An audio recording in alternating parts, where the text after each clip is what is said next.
Buddhist Books Podcast, episode 80. Episode 79 if you're on the YouTube. By the way, if you are on the YouTube and this is your first time seeing me, click here instead. That will take you to the beginning of the Tipiṭaka playlist. Better place to start. Start with episode 1, and you can work your way up to episode, what did I say this was? 19, yes. Did I say no? This is part 19 of the Tipiṭaka recitals on Edward Reed's Buddhist Books Podcast, and overall episode 80 of Edward Reed's Buddhist Books Podcast. We are, as I've mentioned, in the middle of the Tipiṭaka, not the middle, toward the beginning, the Vinaya Piṭaka, which means, correct, rules basket. The Suttavibhaṅga, which means rules analysis, right?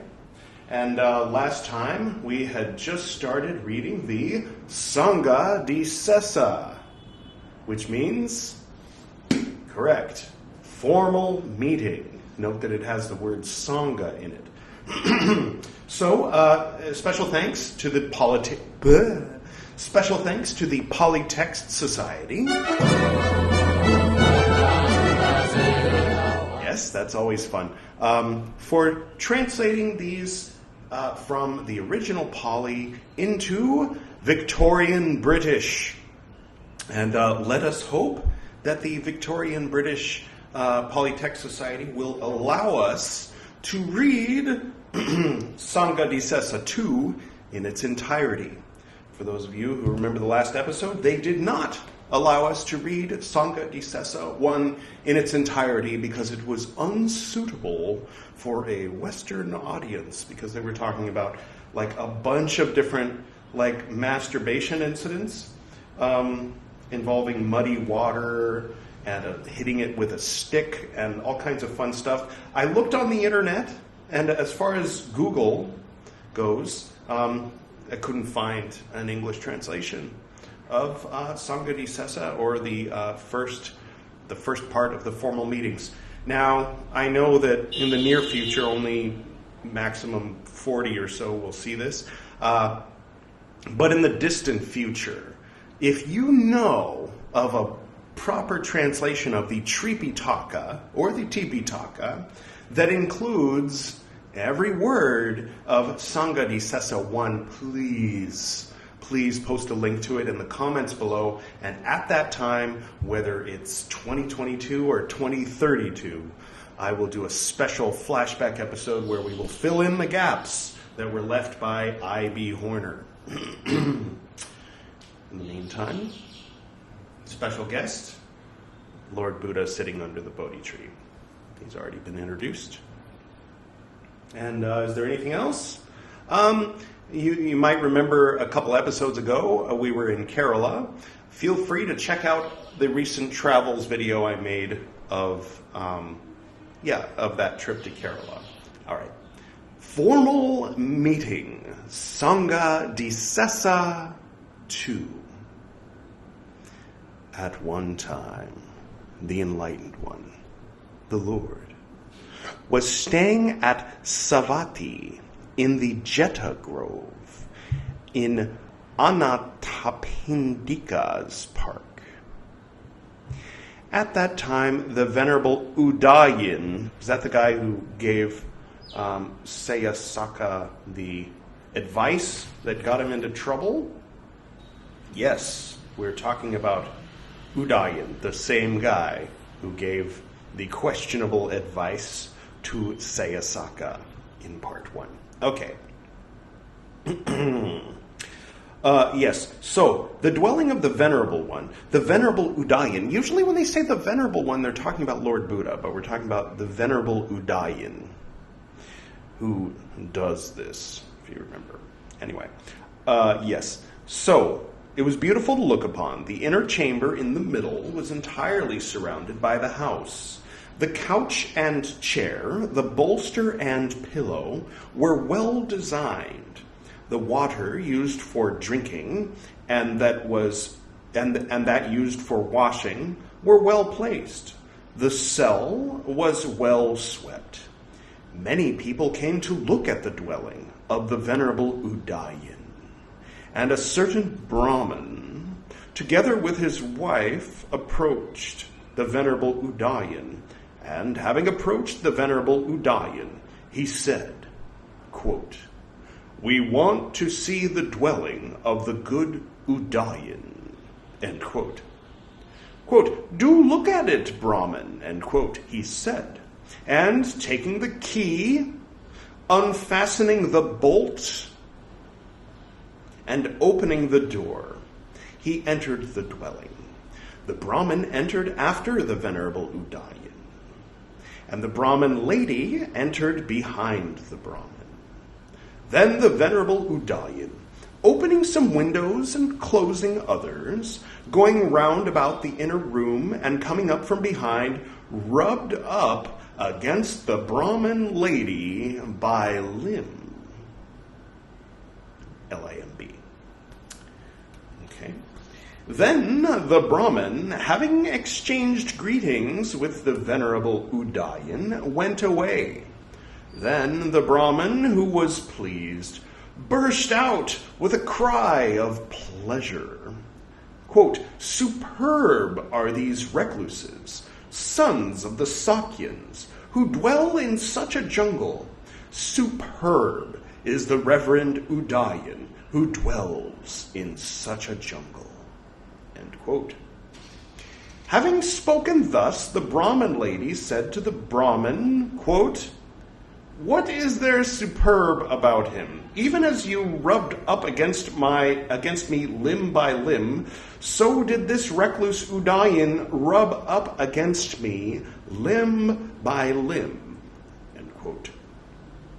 Then the Brahmin became annoyed, vexed, angry, and said, quote, "These recluses, sons of the Sakyans, are shameless, of low morality, liars, and they pretend to be walking by Dhamma, walking by right, leading the Brahma life, speaking truth, virtuous, of good conduct. Among these there is no recluseship. Among these there is no Brahmanhood. Perished is recluseship among these. Perished is Brahmanhood among these. Where is recluseship among these? Where is Brahmanhood among these? Fallen from recluseship are these. Fallen from Brahmahood are these.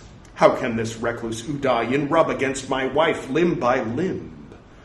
It is not possible to go to the park or dwelling with wives of respectable families, with daughters of respectable families, with girls of respectable families, with daughters-in-law of respectable families, with women slaves of respectable families. Bit of a contradiction in terms there. If wives of respectable families, daughters of respectable families, girls of respectable families, daughters-in-law of respectable families, women slaves of respectable families, should go to a park or dwelling, the recluses, sons of the Sakyans, may assault them. End quote. The monks heard this Brahmin as he was grumbling, murmuring, and became angry. Those who were modest monks became annoyed, vexed, angry, and said, quote, "How can the Reverend Patabi Joyce how can the Reverend Udayan come into bodily contact with womankind?" Question mark, end quote. Then these monks told this matter to the Lord. Then the Lord, on this occasion, for this reason, causing the order of monks to be convened, asked the Reverend Udayan, quote, "Is it true, as they say, Udayan, that you came into bodily contact with a woman?" End quote. "It is true, Lord," he said. Then the enlightened one, the Lord, rebuked him, saying, quote, "It is not right, foolish man. It is not becoming. It is not suitable. It is not fit in a recluse. It is not proper. It is not to be done. How can you, foolish man, come into bodily contact with a woman? Foolish man, is not Dhamma uttered by me in various ways for the sake of stilling passion and not for the sake of passion? 3 dots. Declared the allaying of the flames of the pleasures of the senses, is it not, foolish man, for the benefit of unbelievers? 4 dots. Thus, monks, this course of training should be set forth. Quote, whatever monk, affected by desire, with perverted heart, should come into physical contact with a woman, holding her hand, or holding the braid of her hair, or rubbing against any one of or other of her limbs, this is an offense entailing a formal meeting of the order. Mr. Biden, sorry, excuse me, don't mean to be throwing names out there. Whatever means he who, on account of his relations, on account of his social standing, on account of his name, on account of his clan, on account of his morals, on account of his dwelling, on account of his field of activity, in parentheses, an elder or a novice or one of middle standing, this is called whatever. Thank you, Edward, from hundreds of pages ago. Monk means he is a monk because he is a beggar for alms, a monk because he submits to wandering for alms, a monk because he is one who wears the patchwork cloth, a monk by the designation, parentheses, of others, end parentheses, a monk on account of his knowledge, on account of his acknowledgement. A monk is called, quote, come, monk, end parentheses. A monk is endowed with going to the 3 refuges. A monk is auspicious. A monk is the essential. A monk is a learner. A monk is an adept. A monk means one who is endowed with harmony for the order, with the resolution at which the motion is put 3 times and then followed by the decision, with actions, parentheses, in accordance with Dhamma and the discipline, end parentheses, with steadfastness, with attributes of a man perfected. Whatever monk is endowed with harmony for the order, with the resolution at which the motion is put 3 times, and then followed by the decision with actions, parentheses, in accordance with Dhamma and the discipline, with steadfastness and the attributes of a man perfected, this one is a monk as understood in this meaning. Thank you, Edward, from hundreds of pages ago.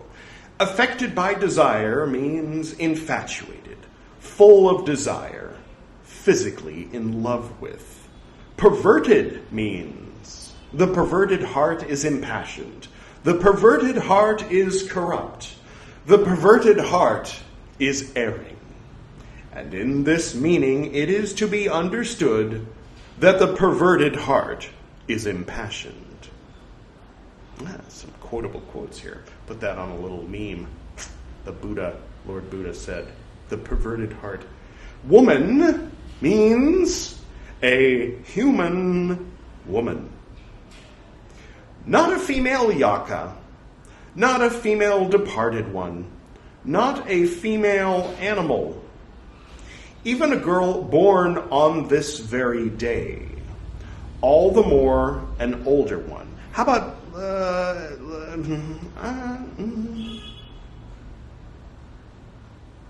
I think the taboo against perverting, touching younger women in a perverted way should be greater than the older one, but different times, I guess.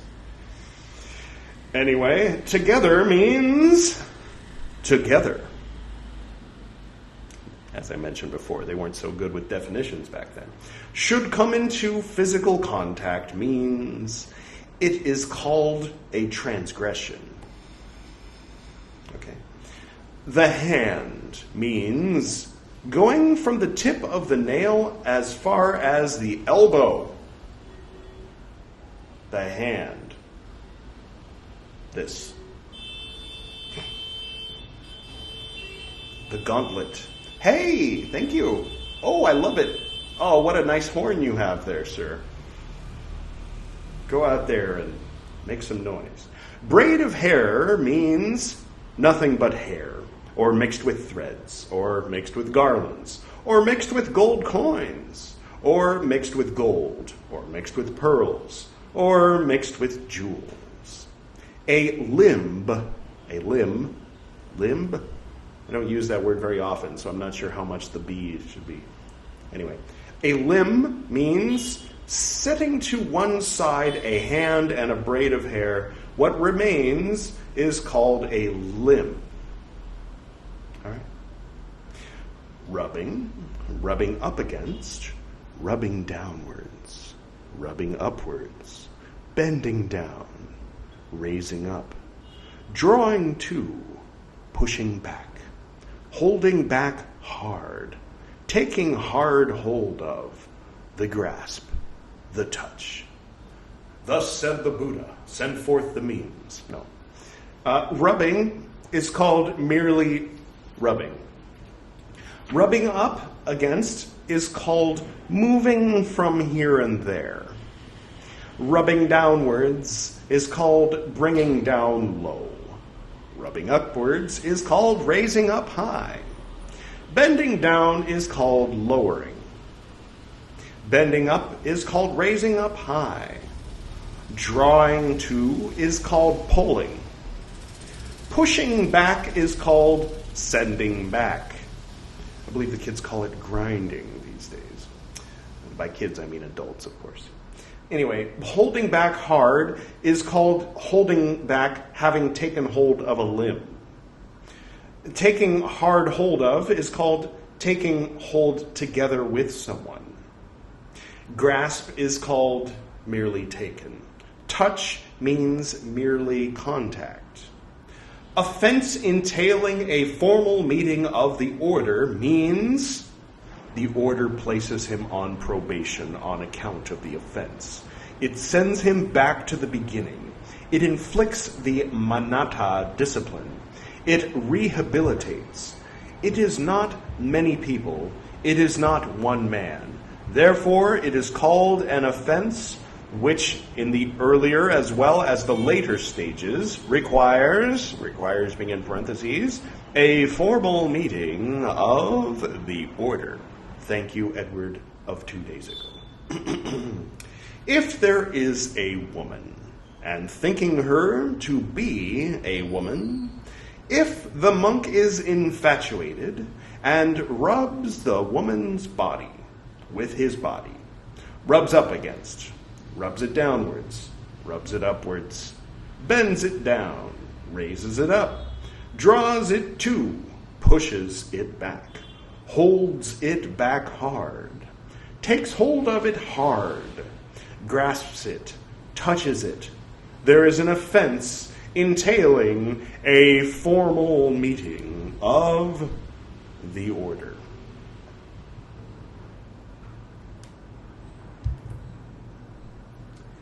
If there is a woman, and being doubtful, if the monk is infatuated, and rubs the woman's body with his body, rubs up against it, 3 dots, touches it, there is a grave offense. If there is a woman and being doubtful, if the monk is infatuated and rubs the woman's body with his body, rubs up against it, touches it, there is a grave offense. So that's one level down from the formal meeting.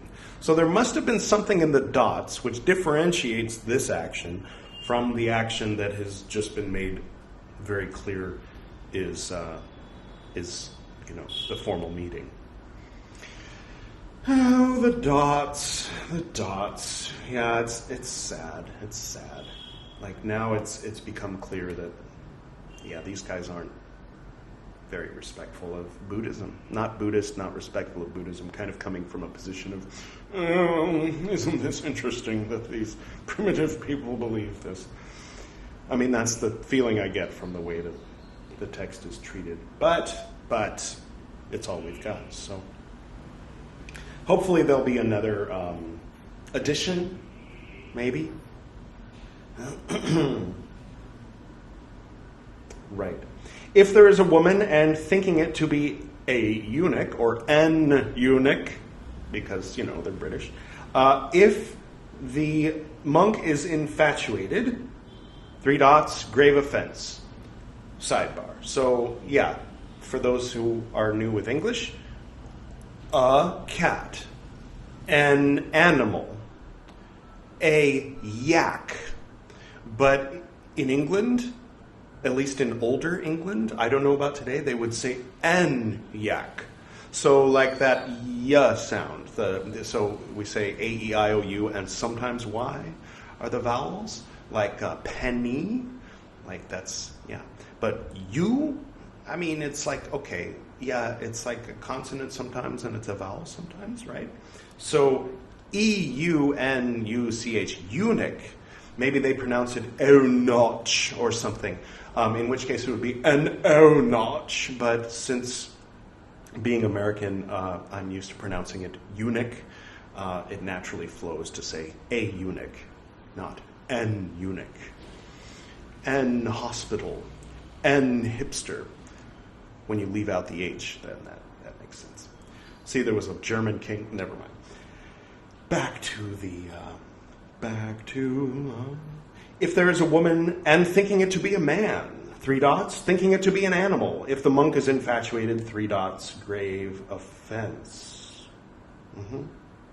If there is an eunuch and thinking it to be an eunuch, if the monk is infatuated and rubs the eunuch's body, 3 dots, touches it, 3 dots, grave offense. If there is an eunuch and being doubtful, 3 dots, thinking it to be a man, 3 dots, thinking it to be an animal, 3 dots, thinking it to be a woman, if the monk is infatuated and rubs the eunuch's body, 3 dots, touches it, there is an offense of wrongdoing.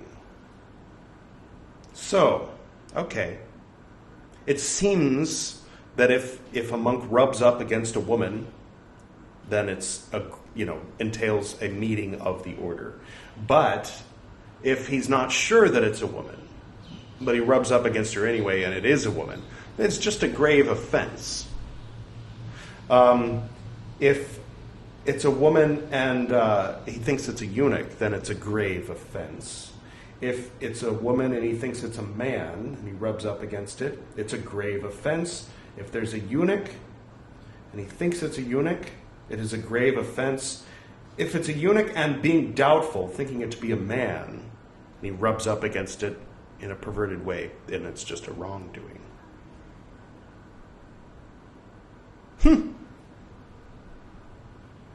Okay. If there is a man and thinking it to be a man, dots, doubtful, dots, thinking it to be an animal, dots, thinking it to be a woman, dots, thinking it to be a eunuch, if the monk is infatuated and rubs the man's body, touches it, there is an offense of wrongdoing. So this is interesting. It is more of an offense for, let's put it in our modern terms, it is more of an offense for a heterosexual monk to rub up against a woman than it is for a homosexual or bisexual monk to rub up against a man. It's just a wrongdoing. But it was covered in the first of these formal meetings. If semen is omitted, then they have to have a meeting. So that's where the line is, eh? Interesting. It's a wrongdoing. You did wrong, but it's not a grave offense. We don't have to have a meeting. It was just 2 monks rubbing up against each other. It happens. You guys are feeling frisky. A little different from what we're used to in the old Bible. All right, just my commentary.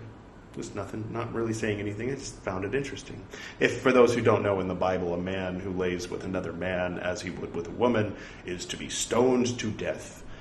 Now that's in the Old Testament or the Tanakh, and followers of the Tanakh and followers of the Bible, generally speaking, 99.9 99% of people who revere those books don't take that literally.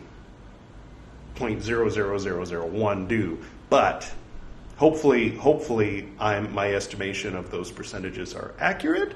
But then there is a larger percentage that's like, well, God didn't like it, so I don't want my son doing that. And then the son has to leave Alabama and move to San Francisco or Santa Monica or one of these places that are more tolerant of lifestyles. Okay.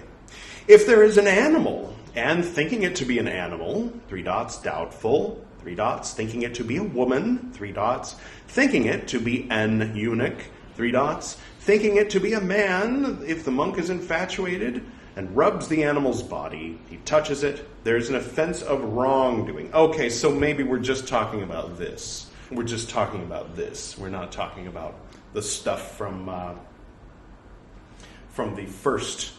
the first part of the formal meetings. We're not touching it with that. We're touching it with other things. Touching shoulder to shoulder, elbow to elbow, hand to hair. It's a wrongdoing if you're doing it in a lustful way. But if you're doing it with your penis, then it's a violation of the first. It's a grave offense until the emission, and then there needs to be a formal meeting. Are we clear? All right. Now, this is for monks in the original Sangha 2,600 years ago, just to be clear. These rules don't necessarily apply to you if you want to walk in the Buddhist light. I think some of these things, Mahayana, as far as I know, has more of an emphasis on making the path available to the householder or to the masses, the lay people, where these texts are more focused on the monks. These are the rules for the monks. Mahayana has monks, but and I think they study and probably abide by a lot of these rules. But so if you're a lay person like me, some people, because of the outfit, assume I'm a monk, which I'm not. I just wear this when I'm reading scriptures. All right. Where were we? Yes, there was an offense of wrongdoing. Beginning with 1. If there are 2 women, and thinking the 2 women to be women, if the monk is infatuated and rubs the women's bodies, 3 dots, touches them, there is an offense entailing a formal meeting of the order. If there are 2 women, and being doubtful whether they are 2 women, dots, thinking them to be men, dots, to be eunuchs, dots, to be animals, if the monk is infatuated and rubs with his body the bodies of these 2 women, dots, touches them, there are 2 grave offenses. So we'll find out what the grave offense means in the next section. We've got, I think, 13 of these formal meeting rules before we get to that. This being the second. Right. Okay. Oh, right. So, okay. Continuing. If there are 2 eunuchs, and thinking the eunuchs to be 2 eunuchs, if the monk is infatuated and rubs their bodies, dots, touches them, there are 2 grave offenses. If there are 2 eunuchs, and being doubtful of their being eunuchs, dots, thinking them to be men, dots, to be animals, dots, to be women, if the monk is infatuated and rubs the bodies of the eunuchs, dots, touches them, there are 2 offenses of wrongdoing. So if it's a eunuch but he thinks it's a woman, it's just a wrongdoing. If it's a eunuch and he knows it's a eunuch, it's a grave offense. If it's a eunuch and he thinks it's a man, it's just a wrongdoing. I don't understand the logic, but that's what it says. So we'll continue reading.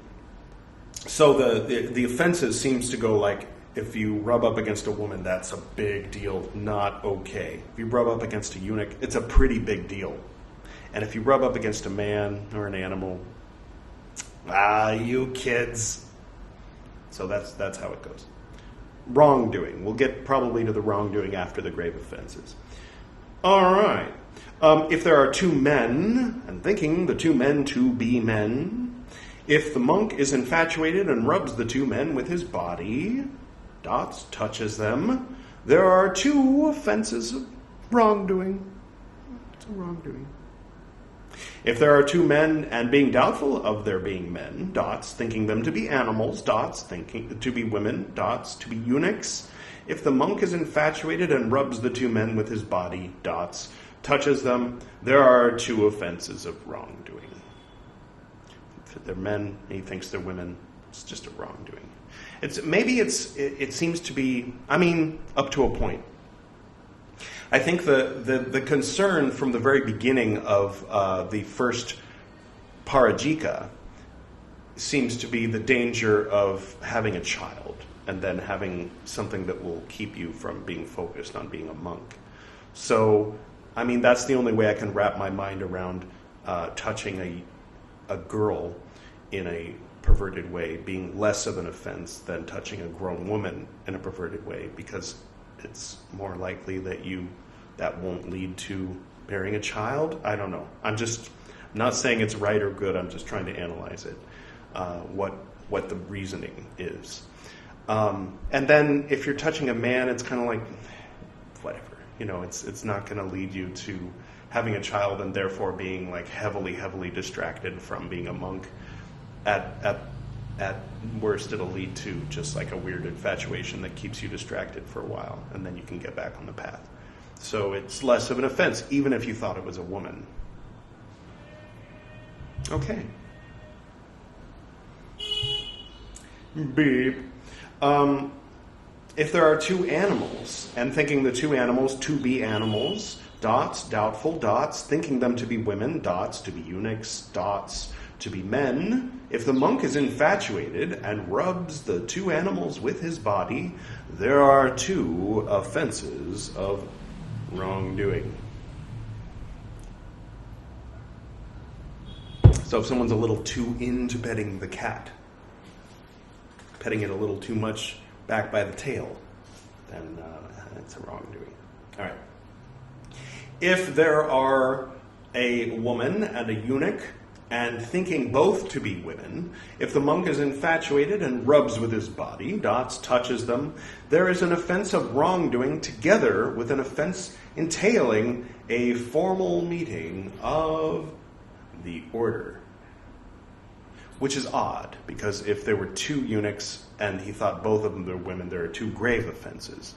But if there's one woman and one eunuch, and he thinks they're both women, there is a wrongdoing, less than a grave offense, and a formal meeting. I don't know. Maybe it's one of those things like you can't be tried twice for the same crime, or I don't know. I'll just keep reading. If there are a woman and a eunuch, and thinking both to be eunuchs, the monk is infatuated, there are two grave offenses. If there are a woman and a eunuch, and thinking both to be eunuchs. I thought that I didn't know it was a woman. So if it's a woman and you know it's a woman, formal meeting. If it's a woman but you think it's a eunuch, okay, it's a grave offense. Still a big deal, but not as big of a deal. All right. If there are a woman and a eunuch and thinking both to be men, if the monk is infatuated, there is a grave offense of wrongdoing together with, there is an offense of wrongdoing together with a grave offense. Okay. If there are a woman and a eunuch, and thinking both to be animals, the monk is infatuated, there is an offense of wrongdoing together with a grave offense. If there are a woman and a man, and thinking both to be women, the monk is infatuated, there is an offense of wrongdoing together with an offense entailing a formal meeting of the order.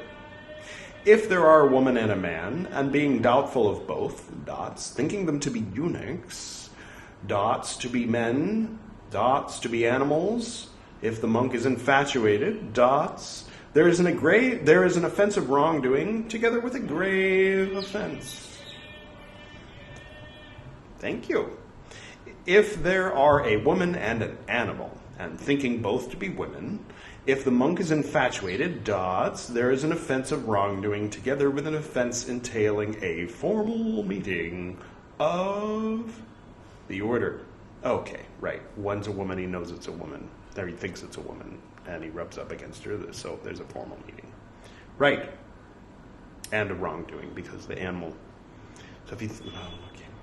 If there are a woman and a eunuch, and being doubtful of both, dots, thinking them to be eunuchs, dots, to be men, dots, to be animals, if the monk is infatuated, dots, there is an offense of wrongdoing together with a grave offense on account of that one of them was a woman.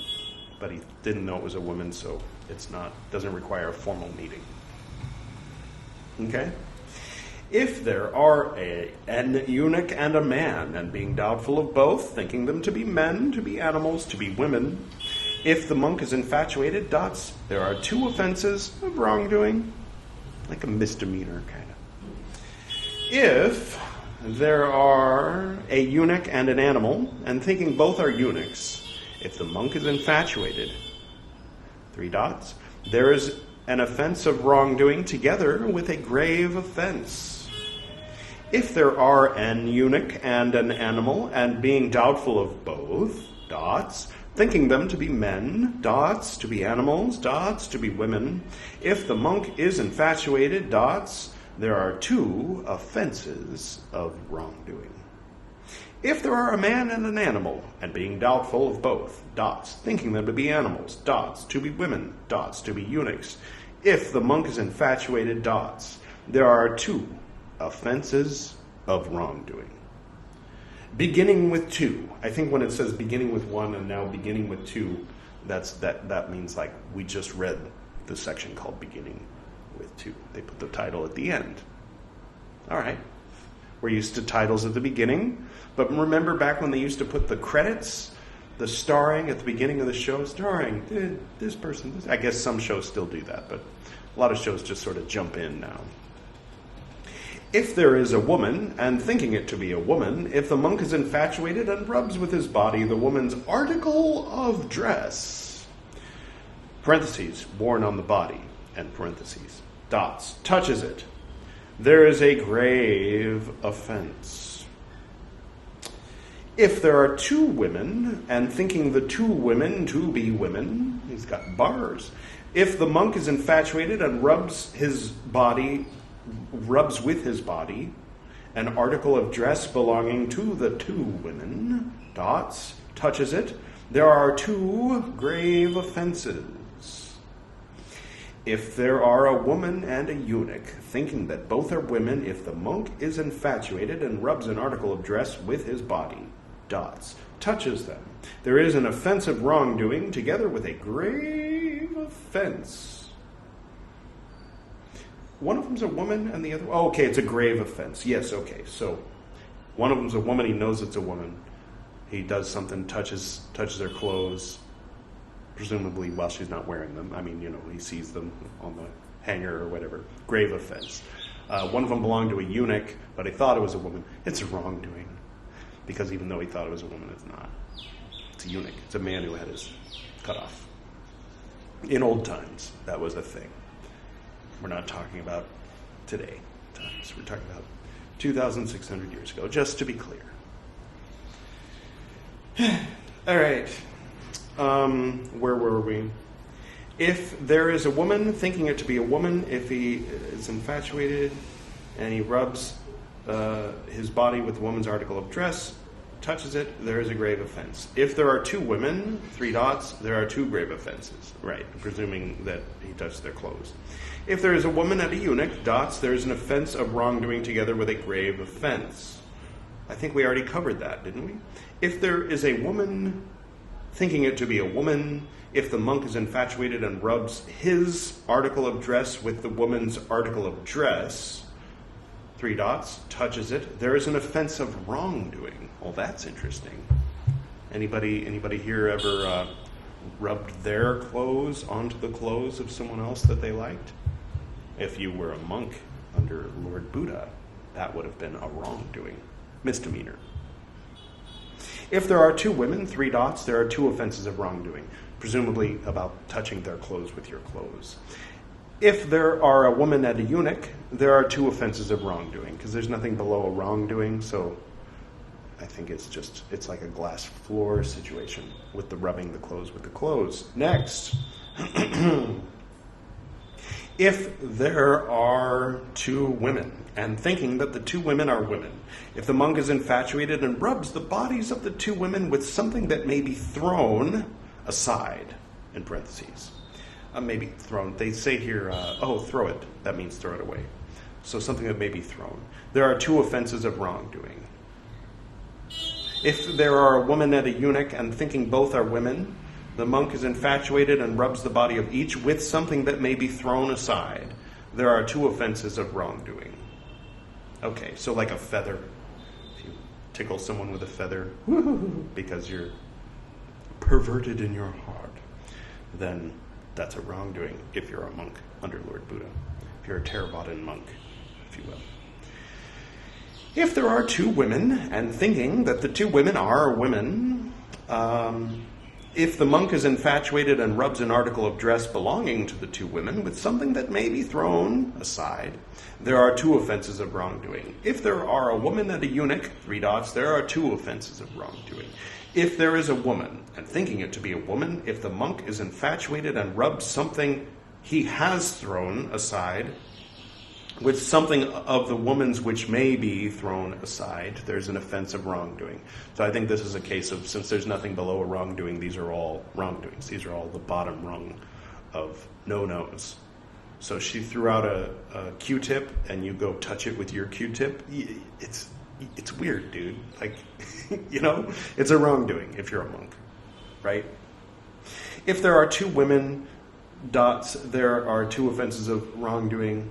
If there are a woman and a eunuch, there are two offenses of wrongdoing. Told is the monk repetition. Is that something they repeat? Is that what they're saying? Like, no. They're probably doing Vajrayana. But that's interesting. They repeat this. They repeat stuff, right? I'm assuming that if you touch an article that has been thrown away by a man with an article of yours, or if you touch a man's clothes and you're infatuated with the man, it's not a wrongdoing because he didn't mention it. All right. Should we close here, or should we try to finish? Why not? Let's finish part 2. If there is a woman, and thinking it to be a woman, if the monk is infatuated and rubs the body of the monk with her body. Let me start at the beginning. If there is a woman, and thinking it to be a woman, if the monk is infatuated, and the woman rubs the body of the monk with her body, rubs against it, rubs it downwards, rubs it upwards, bends it down. Hey, don't touch yourself, monk. I see you. Anyway, let's continue with the reading. Raises it up. All right. Draws it to her. Pushes it back. Holds it back hard. Takes hard hold of it. Grasps it. Touches it. Tremulous and tender. I added that part. That's not in the text. That's Phantom of the Opera. If desiring cohabitation, he exerts his body and recognizes the contact, there is an offense entailing a formal meeting of the order. All right. From the way Parajika went, I think if she's doing that and he's like, oh, please stop that. Stop. No. And it doesn't acknowledge the contact, right? And think about cohabitating with her. He's just like, stop. No. Then there's no offense. He'll probably cover that, but that'd be my guess. Right. If there are two women, and thinking them to be women, if the monk is infatuated, and the women rub 3 dots, Ivy Horner, now of all times to put in dots, and recognizes the contact, there is an offense entailing 2 formal meetings of the order. I mean, really? You're going to have 2 meetings. You're going to call all the monks together and say, did you touch Sally? Yes, I touched Sally. Okay, you're back to the beginning, Mr. Monk. And everybody, he touched Sally. Okay, see you tomorrow. We're going to have another formal meeting. He also touched Sally's sister. Really? 2 formal meetings. All right. Maybe it's just like that's like on your record. You two like armed felonies or something, like high felonies, 2 high felonies. Right. Okay. If there are 2 women, wait, we read that already. Right. If there are a woman and a eunuch, and thinking both to be women, if the monk is infatuated, and if both rub dots, and recognizes the contact, there is an offense of wrongdoing, together with an offense of a formal meeting of the order. Right? Because the eunuch, wrongdoing. If it had just been the eunuch, it probably would have been a grave offense, but since it's the woman and the eunuch, then you get the formal meeting, so the grave offense is reduced to a misdemeanor. Okay, if there is a woman, and thinking it to be a woman, if the monk is infatuated and the woman rubs her body, the monk's article of clothing, rubs with her body, the monk's article of clothing, dots, there is a grave offense. I assume that in the dots is the monk like sees her rubbing his clothes over there on the table and like is like, oh, she's rubbing my clothes. Then there's a grave offense. But if he's like, don't rub my clothes, that's weird, then yes. If there are a woman and a eunuch, dots, there is an offense of wrongdoing together with a grave offense. If there is a woman, and thinking it to be a woman, if the monk is infatuated, the woman rubs the monk's body with her article of dress, 3 dots. It's a grave offense. If there are 2 women, 3 dots, there are 2 grave offenses. If there are a woman and a eunuch, 3 dots, there is an offense of wrongdoing together with a grave offense. It's interesting, though, that, though the perversion in the heart is like discouraged, and they try to work on that, and that's one of the whole main points of the Buddhist teaching, it seems, at this period in history. It's not like a wrongdoing. It's the thing that you're struggling with. So if it comes up in a dream and you act it out in a dream, it's like, okay, it was a dream. And if you act on it, if you do something, if you go touch something, with that intention, then it's one of the levels of bad, one of the levels of wrongdoing. From formal meeting, grave offense, wrongdoing. Those are the 3 levels. Oh, getting kicked out at the top. Remember? All right. So if there is a woman, thinking it to be a woman, we covered that. If there are 2 women, there are 2 grave offenses, and they both rub the monk with articles of their clothing. If there are a woman and a eunuch, 3 dots, there is an offense of wrongdoing together with a grave offense if they're both rubbing the monk with articles of their clothing. If there is a woman, and thinking it to be a woman, if the monk is infatuated and the woman rubs the monk's article of dress with her article of dress, there is an offense of wrongdoing. All right? If the monk is infatuated and, right. So if the monk is like just meditating and sees like, hey, what are you doing? Get out of my vihara, then no problem.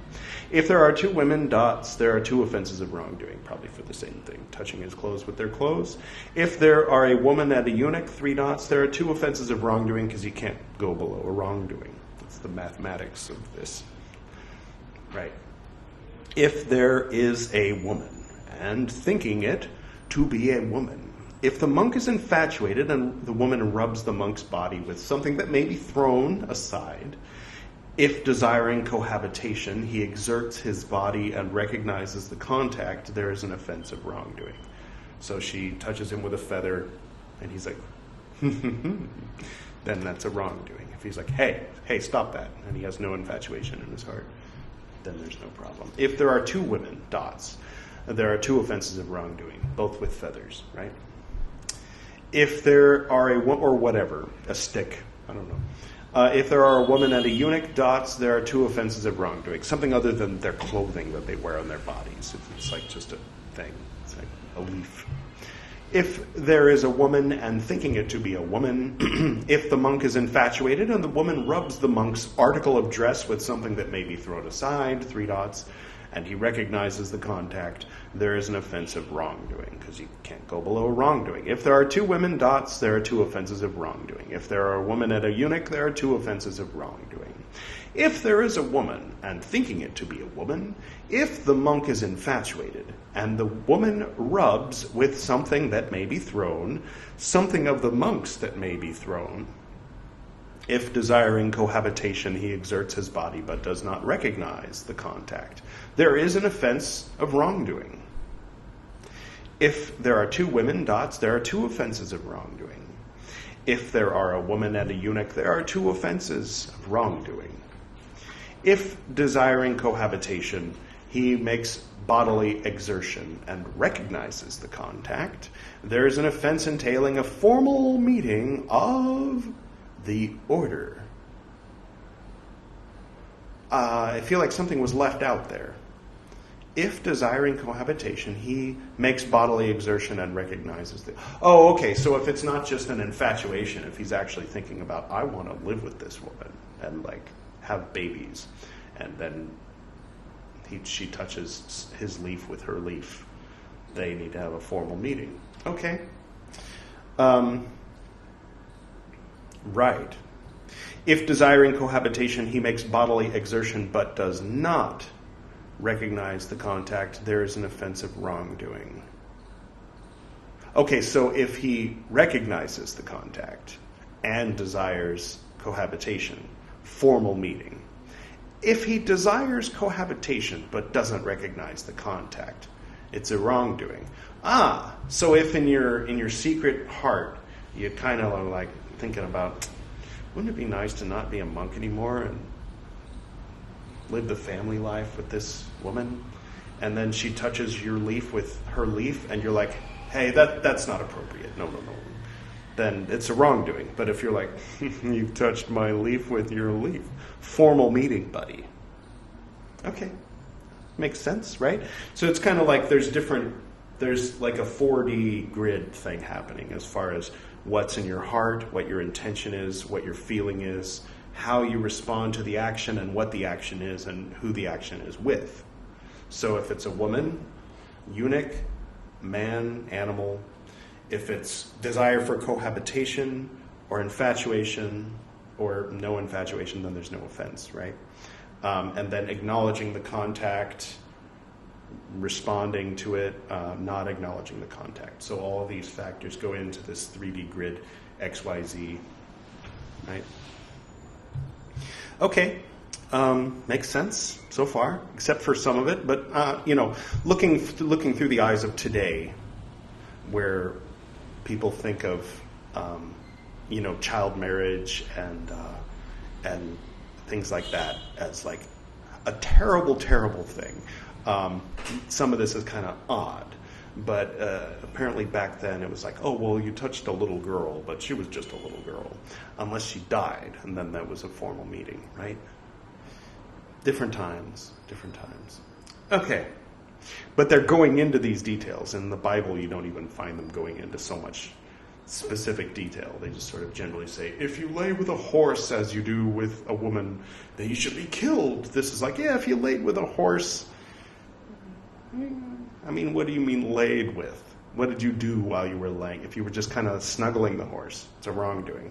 If you put it in, you're kicked out of you're kicked out of being a monk. Right? Okay. But Jesus didn't really have monks back then. That was something that came later, probably imitating the Buddhists or something. Anyway, yes, I don't know what I'm talking about, just so you know. I'm just saying stuff. Just saying stuff. It's a podcast after all, right? Yes. So, if desiring cohabitation, he does not make bodily exertion, but recognizes contact, there is no offense. So he's thinking about her, and he feels like there's a connection, but nobody's touching anybody's leaf with anybody else's leaf. No offense. All right. So, good. Okay. If desiring cohabitation, he does not make bodily exertion nor recognize the contact, there is no offense. She touches his leaf with her leaf, but he's like, no offense. Okay. If desiring emission, he exerts his body and recognizes contact, there is no offense. What? If desiring emission, he exerts the body but does not recognize the contact, there is no offense. If desiring emission, he does not exert the body but recognizes contact, there is no offense. If desiring emission, he does not exert the body and does not recognize contact, there is no offense. I'm a little confused about this part, but it seems like desiring cohabitation is here, infatuation is here, and just desiring emission, like having that animal urge to expel stuff, right? Being Victorian British, we don't like to say these things. There is no offense. If it is not on purpose, not intentional, not knowing, not agreeing, if he is mad, unhinged, in pain, or a beginner, the 4 loopholes. Okay, so if you bump into a woman, you're like, oh, is this a matter entailing this and that? No. Mother, daughter, and sister, wife and female yaka, eunuch, asleep, dead, an animal, about a wooden doll, pressing up to a bridge, a road, a tree, and a boat, and a cord. A stick. He disclosed the bowl. In salutation, he exerted himself but did not touch. All right. I wonder how much of this will be allowed to read. Now, at that time, a certain monk stroked a mother for the sake of a mother's affection, dots.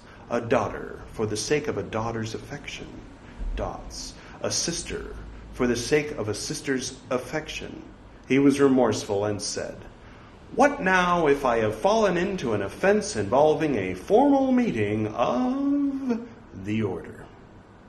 He told this matter to the Lord. He said, "Monk, this is not an offense entailing a formal meeting of the order. It is an offense of wrongdoing." So it's not sexual. He touched his mom's hair, hoping for a motherly affection from his mother. He touched his daughter's hair, hoping for daughterly affection from his daughter. Same with his sister. It's a wrongdoing. You're a monk. Okay. That's the sort of thing, if you were here for the Dhammapada reading, it was talking about the difference between compassion and love. It was saying, don't love, have compassion. So I think touching and snuggling and this kind of thing, even in a familial way, falls under that heading, at least for the monks, at least for the Buddha's view of the path to nirvana, the path to enlightenment. Snuggling, caressing leads to rebirth and samsara, or leads to being shackled in the mortal nature. Which, I can see how, you don't, it's easier, having been, in my life, having been single and having been, right now, married happily. When I was single, the idea of death or the death of others didn't affect me all that much. But it does affect me. I don't like the idea that one day, one of us will pass away. And kind of every once in a while, not every day, not every week, but every once in a while, it's kind of like, which one of us first, And it's a sad thought, and it's something that keeps you from just being your eternal self that's an unlimited being. It keeps you in your body. It keeps you kind of dependent on this mortal flesh to feel safe and secure, right? I'm speaking kind of unrehearsed, just kind of my raw thoughts about that. So I can understand why these rules exist, even though they seem heartless. Like if you were judging something, based on, well, this is heartless. It's like, well, if by heart you mean, that part of you that wants to snuggle, then yes, it is that bliss. But if by heart you mean compassion for other beings and their welfare and their happiness and their ultimate happiness, no, it's not heartless at all. That's my opinion, my commentary. Okay. Right, where were we?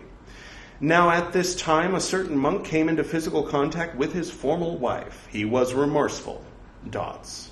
You, monk, have fallen into an offense regarding a formal meeting of the order. So he must have... Oh, yes, he touched her. Right. So it's a wrongdoing if it's with your mother or your daughter or your sister and you just want affection from your family. It's a wrongdoing. If it's your former wife, we need to talk. We need to get everybody together and be like, hey, Monk Larry met his former wife and touched her hair like, oh, I miss you. We need to get all the monks together and talk about this. And you're back to square one, buddy. So that's where that makes sense, right? It makes sense given the whole entire context of what we're talking about. Not saying it makes sense for you in your life, right? I hope that people aren't like listening to this and applying, okay, I will never masturbate again. No, by all means, keep doing that. This isn't new rules for you. I mean, I don't mean to... Take it as you will. Take it as you choose. But my advice, if you want it, would be, it's interesting. It's interesting to kind of learn this and learn this context and learn what the Buddha's rules were for his monks. But if you're not a monk, then you don't need to follow these rules. Obviously, don't kill people. There's some of these rules that should apply to all humans, right? But if you'd like, if you really feel called to follow these rules absolutely, then I don't think there's anything wrong with these rules. Don't do any wrongdoings either. So, like, if it says it's okay to touch a lady, a young lady, but not an older lady, don't do either. Don't do either one. But it's interesting that it's like, sort of like, it's a wrongdoing if it's a man, but it's a grave offense with a woman, like, if you want to be passionless in the sense of you want to be free of the worldly sort of animal nature and you feel called to this path, if it's a freeing and not a restricting, because the restricting thing is what leads to molestings in the Catholic Church, for instance, in my opinion. When you force yourself, I want to masturbate, but I'm not gonna. I want to do this. I want to marry a woman, but I'm not gonna. I'm supposed to be a monk because my mom told me when I was 12 years old, you're going to be a monk. It seems like if it's not handled right, if it's not from the heart of the individual, I don't know. There's many stories of. I don't hear a lot of cases of monks molesting people, but I hope it doesn't happen, but in present day. But there are a lot of monks who become monks when they're 12, usually if they're the second or third son. The first son is going to be the one to inherit the wealth, so the second and third one, it's kind of like, okay, you go be a monk so that the family can brag about the fact that our son is a monk, and also we won't have to feed you or take care of you, that kind of thing. Speaking a little bit cynically, but practically. All right, am I talking too much in this one? I hope not. I'm talking less than I've talked in other ones, but it's about the text. I'm determined to finish this, so let's get through it. We've got 2 more pages. Now, at one time, a certain monk came into physical contact with his former wife. Right. He was remorseful. Formal meaning. Now, at that time, a certain monk came into physical contact with a female yaka. Can you remind me what a yaka is? It's a demon, right?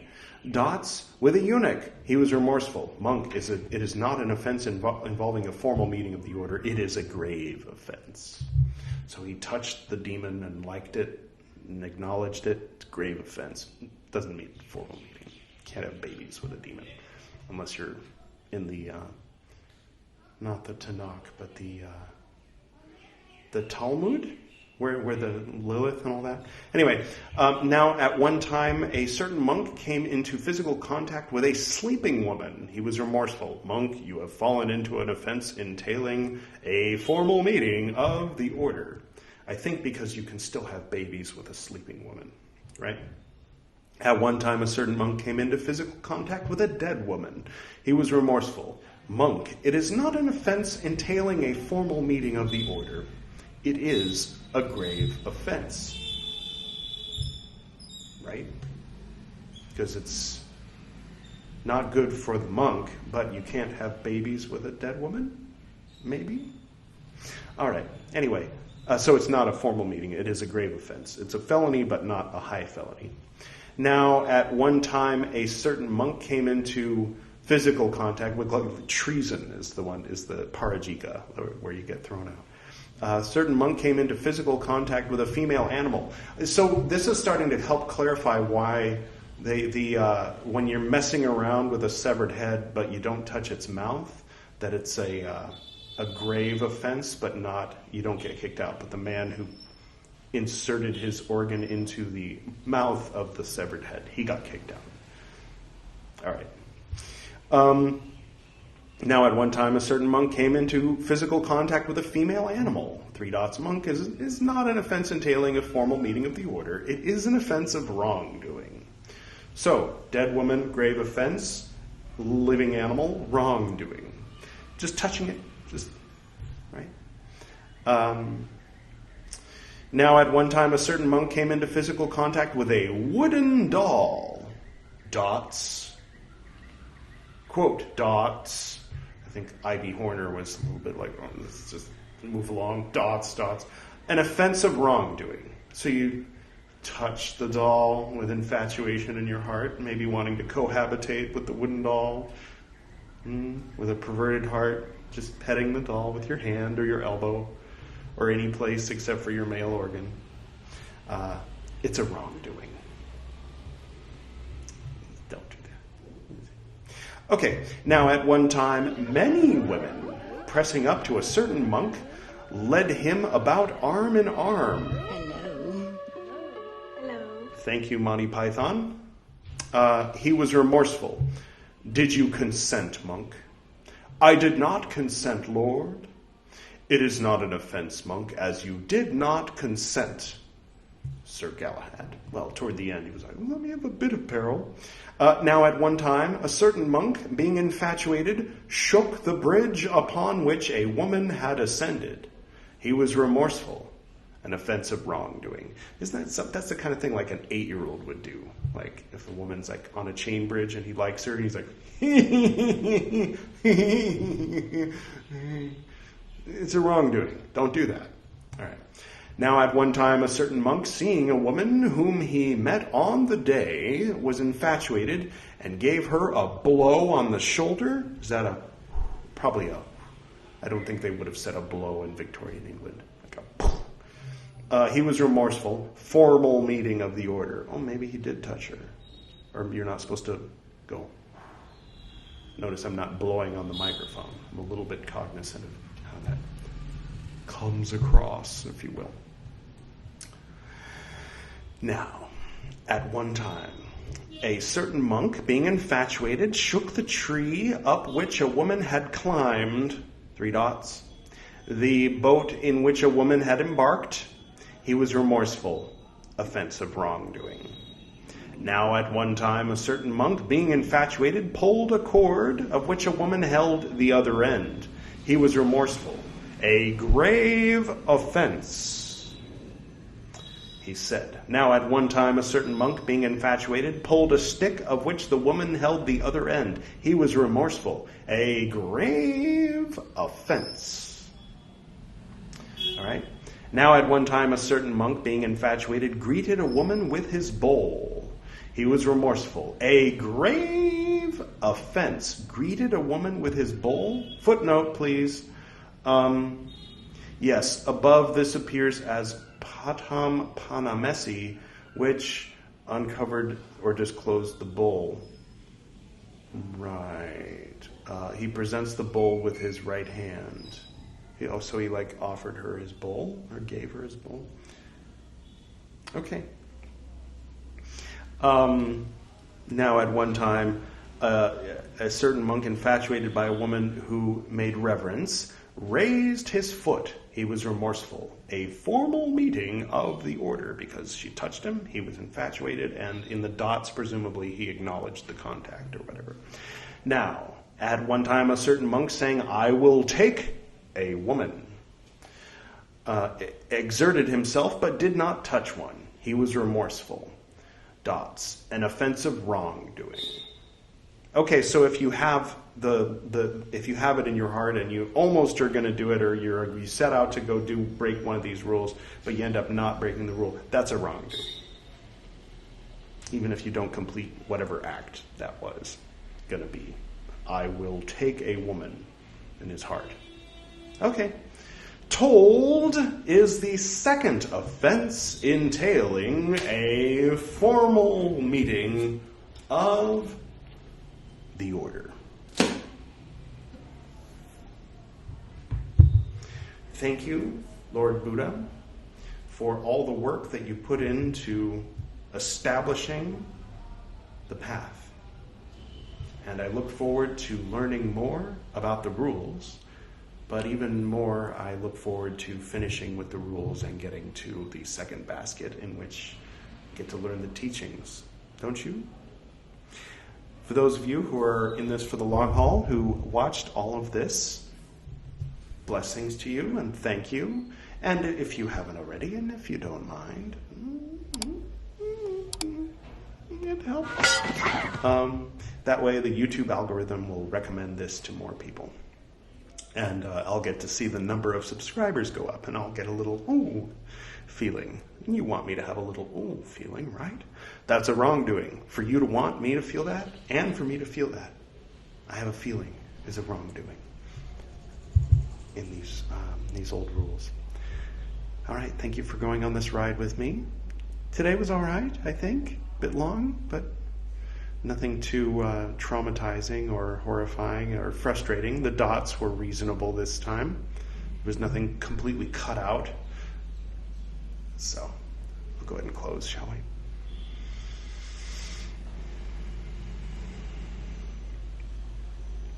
To the north and to the south, to the east and to the west, to the spirits of light among us and to the spirits below, we send out our reverent love and compassion. May all beings be happy. May all beings be serene. May all beings be in peace.